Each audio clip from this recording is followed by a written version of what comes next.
I don't know why more people aren't talking about this, but content creators, did you know that you can be getting brand deals and getting paid to speak, train, and consult with the companies that you're working with? How about getting 5-figure deals without having to create a bunch of content? I'm sure you want to sign up for that. So in this video, I'm going to be breaking down how content creators just like you can be turning your brand deals into corporate consulting, training, and coaching contracts that will be even more lucrative to your bottom line. I'm going to be giving you 3 key steps, and you want to stay tuned to the 3rd step because it's going to put this all together. You can listen to steps 1 and 2 and they're going to be great, but it's going to all fall flat without the last step. So make sure that you stay all the way to the end to catch that and put this strategy together.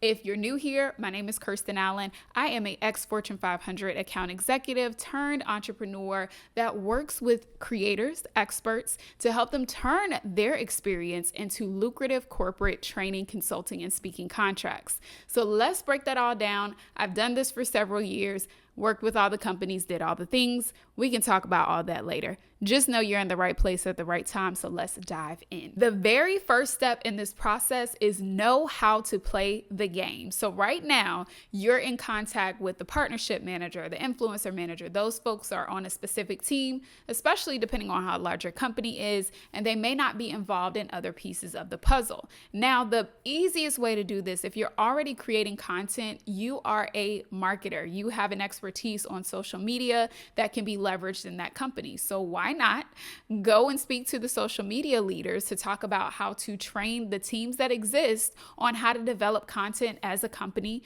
and get some of your strategies that work well for you as an influencer. So rather than having this lens of creating content for them, you now consult on the content that these teams create, especially in a large company. They have influencers, but they also have an in-house social media team that is using strategies to get content out based on the platform that they have. You are now going in to consult or add strategy on how they can do those things better and train their teams. So you want to use your contacts within the company to figure out who is the best person, who's the team that you can be able to speak to talk about this type of consulting and strategy work. From there, the second thing that you're going to do, once you get an understanding, have some conversations, these are people you already have a way in with. So this isn't anything new. You're not working on cold leads. Use this strategy first with the people who are already in your network that you know, that you can start to bounce this around. Next thing you want to do is start to develop your framework and assets. So as a current content creator, your media kit is probably what you're using to get in the door with these companies. But when you're going in from a consulting perspective, a capability statement is going to be something more likely to be asked for and used in this space. Capability statement is just a fancy way of having a business resume that outlines what things that you provide, has things like your NACE code, which is your North American Industry something codes. You can look it up. I always forget the full name, but those codes help categorize your business and the types of services that you provide. So that capability statement has a real clear structure that is used as a marketing tool for those who are looking to be a vendor, consultant, strategist with companies, right? So you want to be able to put those things together. The most important thing as you're transitioning or adding another way that you can work with these companies is you need to make sure you have a framework that is very clear. So for most of you, if you're doing brand deals, you're already doing coaching online, you have some framework around your content, right? So you can use that same framework as a basis, but now it's going to be elevated to be used within companies who are creating content for their organization. So whatever your framework is called, the way that you've named it is perfectly fine. You're just going to want to make some tweaks to, instead of talking about growing your business, for example, it's going to be talking about growing your impressions for the company brand. So switching out the language is going to be one of the key pieces to make, but your overall framework should be transferable inside of a corporation as well. So that's the part that you're going to get together. Then you also need to show your past performance. So not just reels and videos and things that you've created, but what are some of the analytics and impressions? This is where you guys are going to shine because you're already capturing all this information to show how you've been valuable to these brands. So now with that information, instead of you being valuable, the basis needs to be your framework has created these types of results. And once I teach you the framework, you can be able to elevate your content as well. Now you may be saying, okay, if I teach them the framework, framework? Why would they need to hire me to create the content, right? You have to think that companies do things in many different ways. There's so many different levels, because the same question could be posed. Why do they hire influencers if they have in-house social media teams? Because everything has a different purpose, and this team is going to be working on this particular strategy, the influencer team, and those goals are a part of a separate strategy. So same reason that you would want to infuse this level of your framework into a totally separate team so that they can get results using those same strategies and frameworks, okay? So those are the pieces that you want to get together.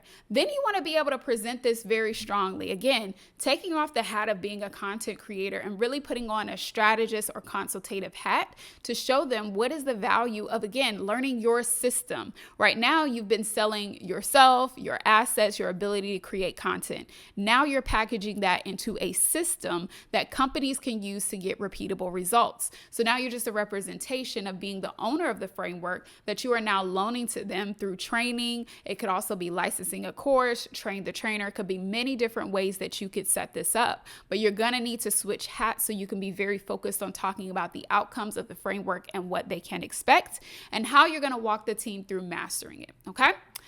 Third step, remember I said you had to put this all together. This is the step that we've been waiting for. Again, just to go through what we shared before, it is first starting with knowing the lay of the land, knowing who to speak to. The second step is going to be getting your assets together. And I kind of gave you a precursor to the third step if you listen to that whole second piece. The third step is now to price and sell it, right? So again, this space is not going to be the same as what it costs to pay for an Instagram post or what it costs to pay for a reel or a set of reels or whatever your pricing structure is now for creating content. You need to be able to switch that up. The value for workshops and training are going to be in a totally different lane than what it is for creating the specific content. So you want to be able to do some research around what are companies paying for workshops around social media marketing. I can tell you that there is a huge range, and it really narrows down to what industry you're in,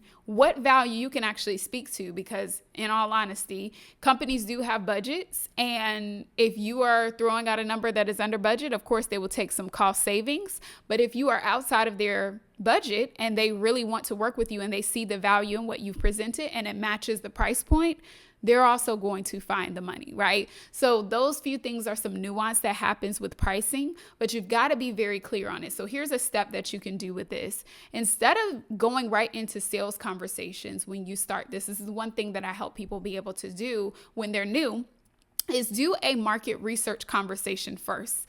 That way you can understand how this side of the business works. You can talk about and ask about particular budgets that they've done in the past for this type of work. And you can also just get an understanding of how they see the value. What issues or roadblocks or challenges do they already have in their social media strategy that you could help them solve? That way you can have that language and be able to have that value as you go in to talk to them and other brands that you're working with. Once you have that pricing dialed in a good place, so say you start your workshops at $10,000, I'm just throwing that out there. Now you have a good, clear value of what you offer, what outcomes they can expect, and pricing it well. You already, because you've worked with these companies, you understand the invoicing, you understand the terminology, you understand contracting and all of that. So those pieces are very good for this process that can be easily translated over. Once you've priced and made the sale, the next steps are going to look very similar to you doing your brand deals, contracting, invoicing, payment terms, and all of those things. But the great thing about this is now you can continue to expand. If there are other areas that you could be teaching within this company, I use social media as an example because if you're already a master at creating content, you might as well use that in a different way. But say you have some leadership, professional development topics, say you have a talk that could be very inspirational and transformational that creates results for a company, you can start sprinkling yourself all around this organization and being someone that can help in many different areas. Say you have clients that you have taught your frameworks to. Your clients could become evangelists or trainers that come into these companies and train on your framework. So as you're going out and doing things like certifications or doing coaching programs where, again, you're training people, they're getting success on your framework, start to be forward thinking about how you can use people who you trust, who know your methods, that could also be subcontractors within your company to go out and teach these things. Now, this opens up what I like to call a deep and wide strategy.